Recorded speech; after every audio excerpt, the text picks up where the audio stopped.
యాసంగిలో వరి ధాన్యం కొనుగోలు చేయడం కోసం మహబూబ్నగర్ జిల్లాలో మొత్తం 131 సెంటర్లను ఓపెన్ చేస్తున్నాం. అట్లానే 1,30,000 క్వింటాల్స్ మెట్రిక్ టన్స్ ధాన్యం వచ్చేదానికి ఎక్స్పెక్ట్ చేస్తున్నాం.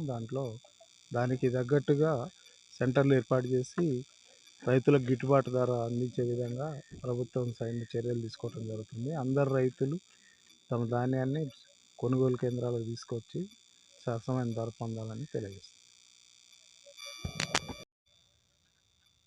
ఈరోజు వరి ధాన్యం కొనుగోలు మద్దిగట్లలో ప్రారంభించడం జరిగింది.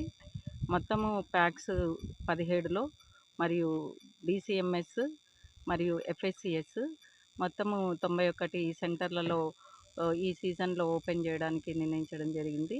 ఈ ఏప్రిల్ 1కి ప్యాక్స్కి సంబంధించి 20 మండలానికి 1 చొప్పున ప్రారంభించడం జరిగింది. రైతులకు ఆ ప్రామాణిక సూచనలను బట్టి ఇవి కొనుగోలు చేసి ఈ ధాన్యం కొనుగోలు సక్సెస్ఫుల్గా కావాలని